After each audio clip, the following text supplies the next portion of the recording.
Sekarang gue mau ceritain kejadian yang dialamin sama cewek namanya Sinta. Dia ini kayak masih sekolah gitu dan dia tinggal di Jawa Tengah. Sinta ini ngirimin cerita ke kita dan gue bacain ya. Cerita tentang kayak lu juga Bi, mirip-mirip tentang kayak penumbalan gitu lah. Oke.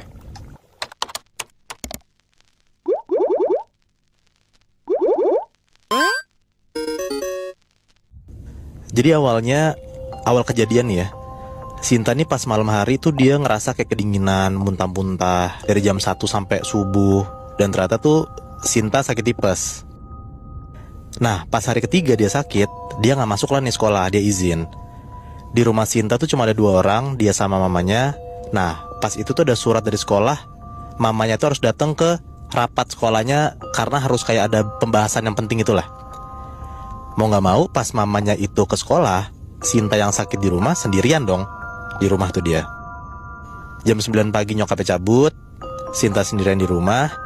Nah karena tuh Sinta badannya lagi gak enak banget, demam tinggi. Akhirnya tuh dia gak ada tenaga sama sekali gitu lah. Dia cuma tiduran doang sambil main HP.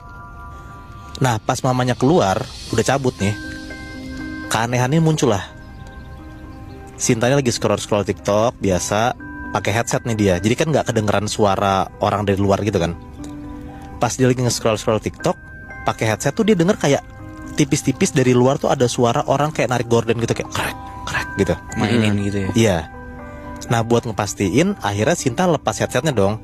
Dia ngeliat lah, dan ternyata bener, dia denger ada suara orang jelas lagi kayak narik-narik gorden gitu, srek gitu. Nah Sinta di situ awalnya mikir kayak, oh nyokapnya kali ini udah pulang. Nah tapi pas Sinta ngeliat HP, dia sadar kayak ini nih belum ada setengah jam dari nyokapnya cabut. Berarti dia mikir kayak, ya berarti bukan nyokap gua dong gitu kan. Nah Sinta akhirnya mau keluar kamar lah buat ngecek, tapi dia gak ada tenaga tuh, dicampur dia demam kan. Jadi akhirnya Sinta tuh cuma bisa ngehubungin kakaknya yang udah nikah tuh. Ini beda rumah ya. Dikabarin lah ke kakaknya ini, Sinta cerita kalau dia tuh dengar ada kayak suara orang main gorden segala macem gitu. Nah akhirnya kakaknya nyamperin Sinta lah ke rumah, kayak ngejagain Sinta gitu lah. Sinta juga masalahnya udah berhari-hari sakit, berobat ke dokter pun juga gak bisa. Sampai akhirnya mamanya Sinta tuh kayak pergi ke orang pinter gitu lah, ngebantu juga biar cepet sehatnya anaknya. Mamanya tuh datang dari si orang pinter ini kayak ngebawa 2 botol. Yang satu udah dibacain doa, yang diminum tuh dengan bacaan kayak istighfar, syahadat, sholawat gitu lah. Nah gak lama dari situ, hari Jumatnya Sinta diperiksa ke klinik, disuruh rawat inap gitu ke puskesmas dekat rumah dia situ lah. Sinta ada di satu ruangan sepi, yang ternyata cuma ada 1 pasien juga di ruangannya. Jadi berdua tuh, Sinta dan 1 orang pasien gitu ya. Nah yang ngejagain Sinta selama di puskesmas itu tuh cuman kakaknya doang, kayak ganti-gantian gitu lah. Kalau misalnya kakaknya bisa kakaknya, terus kakaknya cabut kerja suami kakaknya, kalau nggak bisa nyokapnya gitu. Nah pas hari Sabtu siang-siang, nyokapnya itu tuh tidur di sebelah Sinta, dan Sinta juga tidur tuh. Tiba-tiba tuh Sinta kebangun, kayak kebangun orang kaget. Kalau orang lagi demam kan suka kebangun kaget gitu kan. Mimpinya aneh-aneh Iya. gitu kan. Nah pas banget Sinta kebangun, dia ngelihat ada sosok gede banget di sebelah dia. Awalnya tuh Sinta kayak mikir, itu apa ya gitu. Dia gak jelas lah ngeliatnya. Dia mikir kayak mungkin nyokap atau kayak dokter gitu lagi mau ngecek. Masih belum jelas lah lihatnya. Tapi ternyata pas sosok itu ngedeket, Sinta sadar itu tuh bukan dokter. Karena sosok itu tuh kayak langsung nyekap Sinta, nyekap mulutnya Sinta. Dan Sinta tuh bener-bener gak bisa ngomong sama sekali, gak bisa gerak sama sekali. Dan Sinta cuma bisa kayak ngelirik matanya doang gitu loh. Badan gak bisa gerak, mulutnya gak bisa ngomong. Dan Sinta ngelihat jelas banget sosok yang nyekap dia itu tuh genderuwo. Oh shit, man. Sinta coba lah tuh ngelepas badan dari sekapan genderuwo itu gak bisa. Bener-bener kayak melek mata juga susah, kayak cuma bisa melek mata kayak kedap-kedip doang gitu loh. Ngomong gak bisa. Dan karena si Sinta tuh kayak geter-geter gitu, akhirnya nyokapnya ikut kebangun. Dan kaget lah, dia ngeliat kayak, kenapa tiba-tiba anak gua kayak gak bisa gerak, kejang-kejang gitu. Karena masalahnya nyokapnya tuh gak bisa ngeliat apa yang Sinta lihat gitu. Sinta dilihat lah tuh sama nyokapnya sambil nangis-nangis gitu.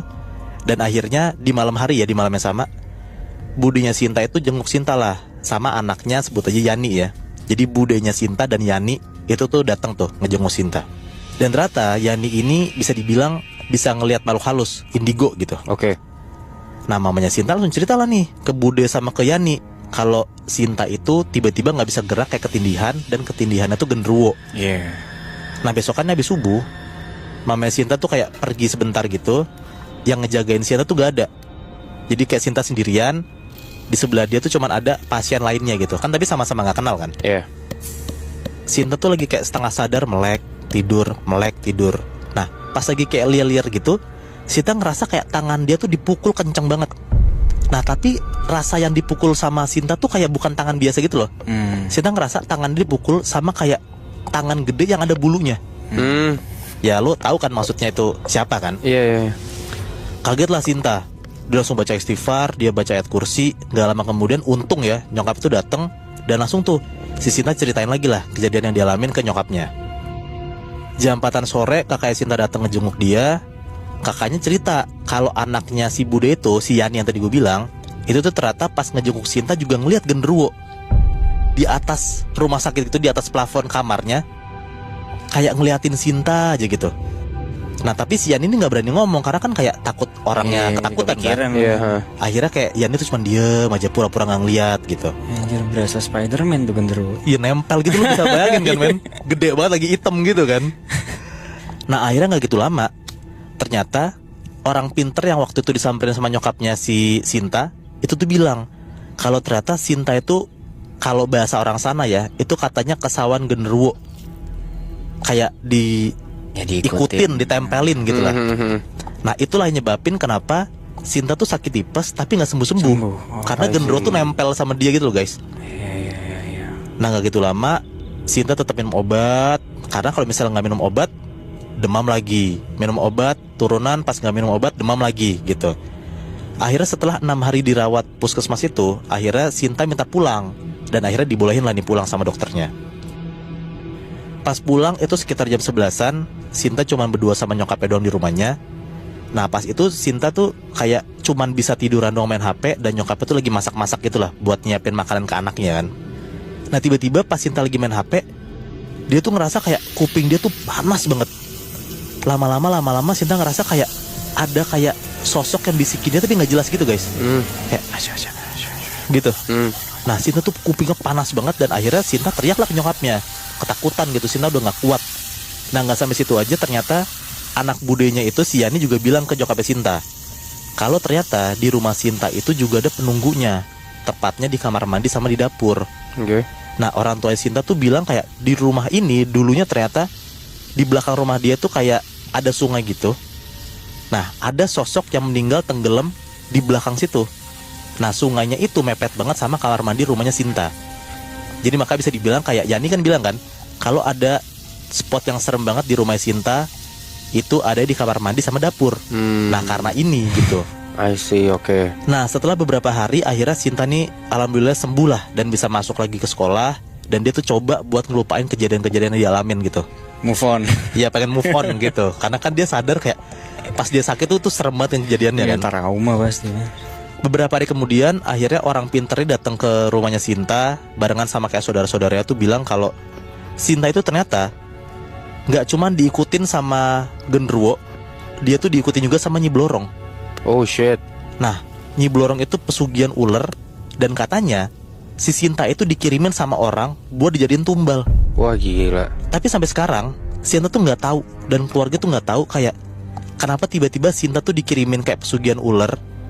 Dan kenapa si Sinta tuh jadiin tumbal. Iya kenapa si Sinta? Siapa yang ini? Iya. Nah karena kayak Sinta dan keluarga tuh ngerasa kayak keluarga mereka tuh nggak pernah lempeng iya aja nggak gitu pernah kan? Ada hal-hal mistis atau nggak pernah ada musuh lah gitu. Iya. Tapi kenapa tiba-tiba kayak si Sinta tuh ngalamin kejadian horor bahkan dijadiin tumbal.